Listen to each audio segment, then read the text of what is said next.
ingin punya motor custom, chopper, alam semesta mendukung saya. Oke, iya. Terus tiba-tiba ada yang nawarin, sebenarnya juga saya waktu itu duit kagak ada. Bang, itu mesin mau dikirim ntar malam. Oh gitu. Anjir, gua kan mesti ada sisanya, Bro. Iya. Mobil istri saya jual.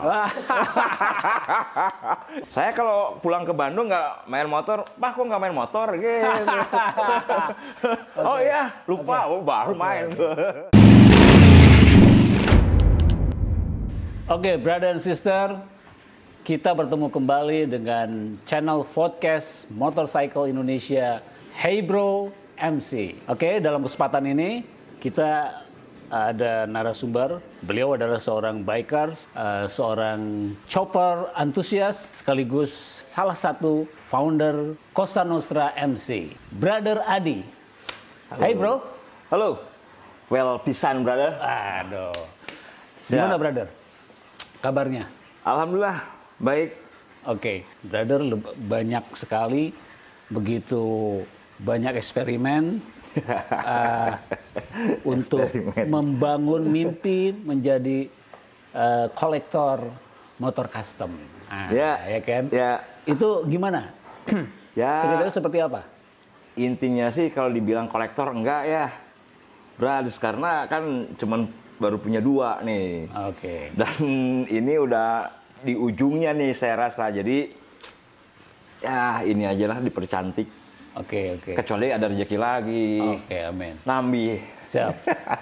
Oke, jadi kalau di kalangan bikers mungkin sudah paham ya. Jadi masyarakat motor lah.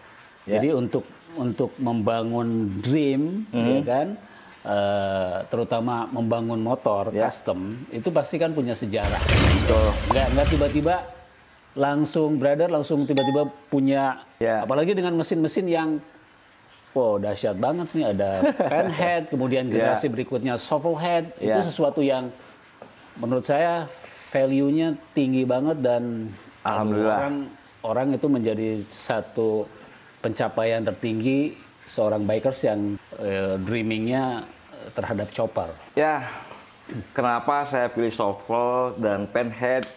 Itu mungkin impian tertinggi saya pribadi ya. Oke.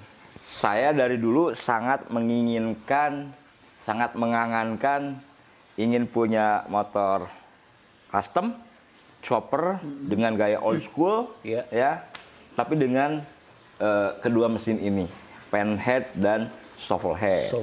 Makanya ya ini mimpi saya waktu pertama saya mengenal motor custom. Oke. Akhirnya saya bukan bermimpi, maksudnya sebagai cita-cita diinginkan, terus ya berusaha, terus ya tanpa disadari, akhirnya alhamdulillah tercapai juga. Jalannya entah seperti apa, ya intinya sih saya berpikir alam semesta mendukung saya.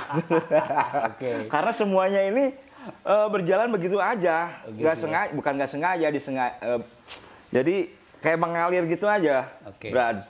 Terus tiba-tiba ada yang nawarin, sebenarnya juga saya waktu itu duit kagak ada, tapi jadi saya ketika dapat motor yang motor pertama saya ini, ketika dapat itu dia rolling chassis, kondisinya, jadi mesin udah nempel, gearbox ada, roda sudah ada, waktu itu di Kuningan, saya dapat informasi Kuningan.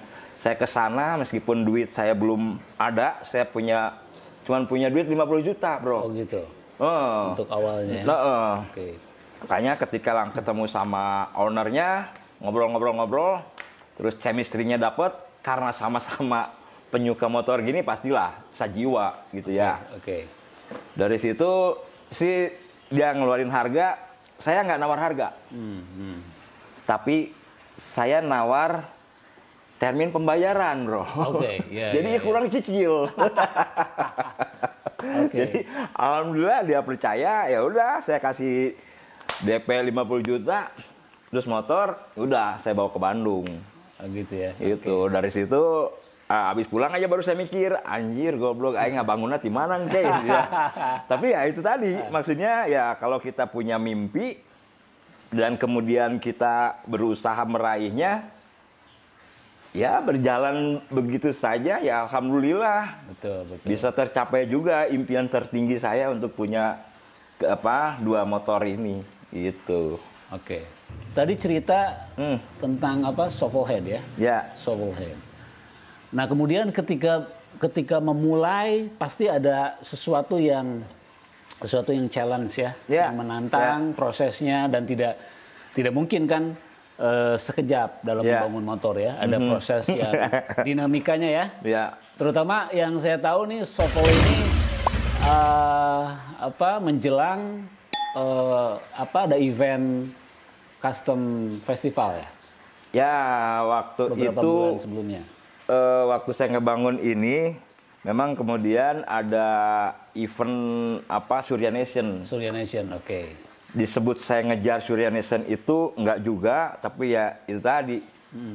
Semuanya serba kebetulan, gitu Kang. Jadi ketika ini udah mau setengah jadi, ada event ini. Nah makanya saya gaspol buildernya. Jadi gua suruh belanja aja terus. Gitu ya?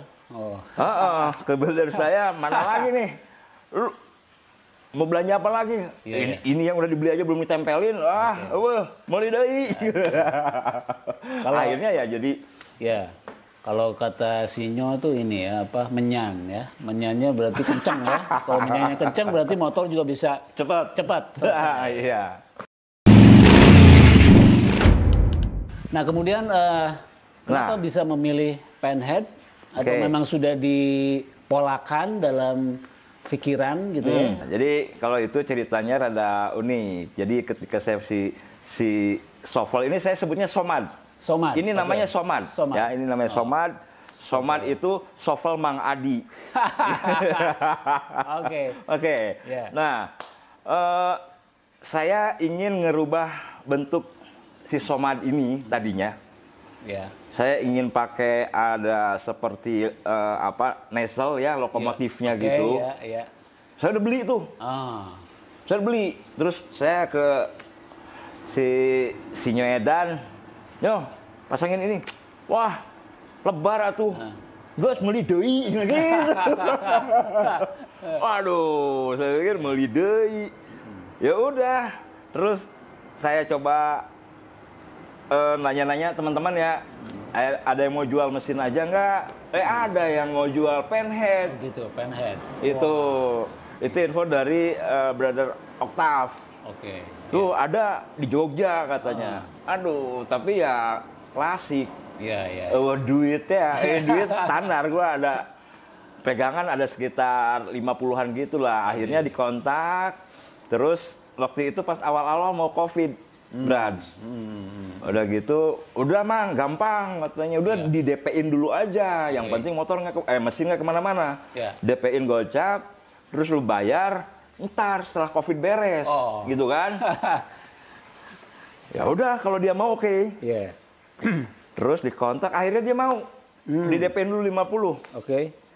Tapi parahnya apa? Ya udah DP-in 50, terus besoknya Octave nelfon saya, Bang, itu mesin mau dikirim ntar malam. Gitu. Anjir, gua kan mesti ada sisanya, Bro. Iya. Liar, pusing kesana kesini, ya akhirnya terpaksa lah. Mobil istri saya jual. Itu proses. Dahsyat, Ya. Ada mobil istri saya jual, terus ada motor Vespa anak saya juga terpaksa saya pinjam dulu. Karena mau dikirim ntar malam, besok saya masih ada duit. Karena kan nggak terlalu kenal juga orang Jogja. Ya itulah. Nah disitulah akhirnya ya alhamdulillah mesin saja. Kemudian ya saya suka prosesnya. Bang saya kalau prosesnya susah, ketika sudah jadi ini akan sangat menyenangkan sekali. Benar. Gitu. Ini klimaksnya ya. Klimaks, lejat itu. Tapi ini keluarga tadi istri sama anak nggak komplain ya? Alhamdulillah mendukung. Oh gitu ya? Iya. Luar biasa sekali nih. Saya kalau pulang ke Bandung nggak main motor, Pak kok nggak main motor? Gitu. Oh iya, lupa, baru main.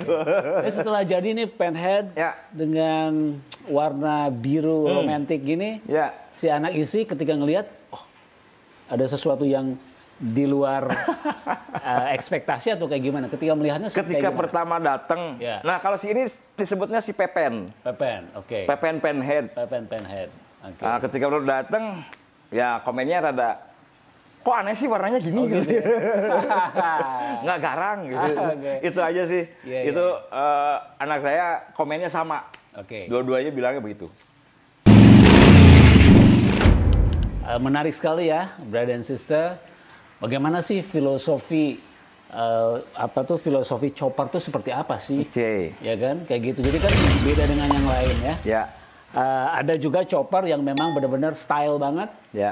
Ada juga yang chopper yang memang mempertimbangkan fungsionalnya. Kayak gitu. Coba gimana? Jadi sih kalau menurut saya si chopper ini ya, saya bilangnya chopper custom ya. Ketika motor itu di custom, kita punya motor yang orang lain nggak punya. Jadi ketika kita jalan nih, saya pakai motor custom. Terus ketika saya jalan pakai motor custom, terus saya pakai motor yang standaran, itu lain. Betul. Jadi kalau misalnya pakai yang standaran, emang dilihat orang karena suaranya gandeng, gitu. Orang ngelihat, gitu doang udah. Kalau pakai motor custom, ketika kita lewat, dan ngelihat gini, ngelihat lagi. Itu lain. Oke. Itu kepuasannya itu ya. Ya, dan satu lagi, kalau motor custom itu biasanya memang menunjukkan kepribadian si yang punya. Gitu. Jadi personal identity ya. Ya, karena kan itu sesuatu yang kita inginkan, kemudian kita curahkan di sini.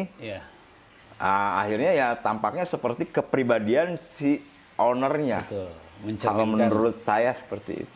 Kan ini keinginan, ingin gini, ini kan itu kahayang orang. Betul. Jadi nyata jiwana kurang lebih gitu. Dan motor ini menariknya adalah motor custom itu beda dengan yang lain ya. Jadi hanya satu. Hanya satu. Betul. Ya. Jadi custom begitu banyak, jutaan custom di Indonesia, motor custom chopper, tapi hanya satu yang memang identik gitu ya dengan si pemiliknya. Dan yang menarik adalah di dunia permotoran, terutama teman-teman bikers di Bandung ya, Mang Adi ini ternyata juga mempunyai kita namakan idiom ya, atau mungkin istilah ya, itu dengan Itek MC. Gitu ya. Itek MC, coba gimana nih? Itek MC itu padanan katanya kalau di ini kan berarti dia personnel shifter ya? Shifter. Joki shift. Ya, shifter. Kalau di Amerikanya sebutnya shifter. Joki shift, ya, shifter, betul. Kalau Itek MC itu bedanya seperti apa? Kerumitannya seperti apa? Keunikannya ketika berkendara seperti apa? Ya kan? Itu kayak gimana? Apalagi ini custom. Ya. Jadi gini, dulu itu waktu saya main motor, saya sebenarnya suka ngeledek kalau ada motor yang pakai joki shift. Ya. Kenalan itu sigan setruk pakai itu gitu, pakai tongkat maksudnya gitu loh. Ternyata setelah saya coba buat dan rasakan, wah itu enak banget gitu. Jadi itek itu ya bahasa Sundanya tongkat. Jadi iseng aja sih bilang itek MC. Makanya kedua motor saya ini saya pakai joki shift. Gitu. Biar unik, menarik, dan enak dilihatnya. Ketika ngoper kan gayanya lain. Itu nggak bisa dirasakan di motor lain. Betul. Dan ketika menyelah juga ya, kayak gitu ya. Kalau Kickstarter, itu juga sesuatu yang memang stylish banget ya. Stylish banget, ya. Perlu makan dulu ya. Kalau misalnya harus pakai sangu. Nah, iya. Kalau nggak makan, nggak akan bisa. Nggak akan bisa. Dan itu harus tepat banget sasarannya. Ya. Kalau nggak dia mental, terus bisa lutut bisa patah, bisa cedera. Oke. Makanya posisinya apanya ya mesti pas banget. Betul. Di setel bukan setel, maksudnya dicari enaknya. Lahannya ya. Baru dihajar. Kalau kita menyebutnya apa ya? Kita G-spotnya ya. Ngeri pisannya G-spot. Kita akan jadi senang kan? Iya. Betul kan? Ketika nyala tuh ada sesuatu yang senang, yang benar-benar excited lah. Cuman malesnya kalau misalnya udah lagi jalan nih, kita berhenti pas mau start, yang lainnya jer. Gua ngengkol. Dan saya juga merimain kembali obrolan-obrolan lama kita ya. Pertama kali dulu itu melihat motor custom itu ketika justru jauh sebelum masuk ke klub motor ya. Jadi waktu SMP ya. Pertama kali melihat BMW ya. BMW R25 Chopper. BMW R25 Chopper. Oke, berarti di situ udah dreamnya udah benar-benar. Iya, itu di situ udah ke anchor. Oke. Udah ke anchor ketika saya ngelihat motor itu, anjir edan bisa someday gue mesti punya nih. Wih, itu dari SMP. Jadi saya punya sobat SMP, kakaknya dia udah main motor chopper, udah main motor tua lah, motor antik ya. Dan motornya itu BMW Chopper, warnanya hijau, waduh inget banget itu. Jadi saya SMP tuh, waduh, sana pondok ya, pakai Chopper, waduh udah kebayang kan, makanya udah ke anchor banget itu. Someday saya mesti punya gitu loh. Dan ya itu tadi, ya alam semesta mendukung, sekian puluh tahun kemudian saya baru bisa merealisasikan itu gitu loh. Bermotor itu tidak sesederhana itu ya. Enggak. Jadi harus ada soul-nya. Ada soul-nya ya. Kalau yang sesederhana itu ya apa bedanya kalau kita pakai motor Mio? Nah, itu. Iya kan? Kalau di sini lain dan makanya juga saya ngambilnya motor klasik, motor tua, karena pakai motor tua itu punya kebanggaan tersendiri. Ketika kita sampai misalnya kita touring nih, mau ke Pangandaran, mau ke Bali, mau kemanapun, kalau pakai motor muda sih udah pasti nyampe. Ya nyampe udah gitu, udah. Tapi kalau pakai motor tua, nyampe anjing motor aing nepi euy. Ada perjuangan ya. Ada soalnya ada kebanggaannya dan ada chemistry juga sama motor. Alhamdulillah motor saya tiap mogok pasti di depan bengkel. Kalau Bituban pasti ayah tukang tambal ban. Pas bensin habis di depan pom bensin. Itu kejadian. Gitu ya. Itu kejadian. Itu kejadian waktu saya dulu di BBMC. Itu kita touring ke Pangandaran. Waktu itu saya pakai BSA tahun 52 Plunger. Oke. Udah kita jalan ke sana, terus ada trouble. Ada salah satu anggota ada yang trouble. Dulu kan ke Banjar, ke Pangandaran itu Banjar ada pom bensin tuh, yang gede. Itu satunya pom bensin terakhir tuh. Waduh. Banjar. Terus ke kanan Kalipucang ke sana kan. Nah di situ turun gearbox, ada Payayan tuh turun gearbox di situ di pom bensin gitu kan. Udah saya sih santai-santai aja. Udah gitu udah selesai, beres jalan. Berat. Pas tengah-tengah berat Kalipucang. Parem motor. Waduh, gua ke pinggir. Terus yang barengin saya brother Niwan, Baciu, sama Abah Devi. Abah Devi sekarang masih di BBMC. Niwan juga masih. Subuh itu. Habis bensin, busi apa dicek, pengapian bagus semua, tapi tetap susah nyala. Aripek teh bensin kosong. Waduh, geblek kan. Ini tengah Kalipucang, bro. Terus saya inget banget komennya si Baci, wah, iya mau motor pangirit nasa dunia, cenah kedesian. Padahal tadi kan di pom bensin kita. Kan konyol banget ya, habis dari pom bensin, saya habis bensin, ya kan. Tapi ya sudahlah. Akhirnya ada rumah penduduk, ya udah kita minggir di situ. Kan di situ ada halamannya gitulah, kita duduk-duduk di situ. Terus pas itu habis adan, terus orang dalam rumah itu keluar, bro. Keluar, bawa papan, gitu. 2 tak, anjing tulisan. Jangan keluarkan jari genda. Anjir goblok. Tahu gitu kan digendor tadi malam, ya kan? Itu ternyata kita diam di tukang jualan bensin. Iya.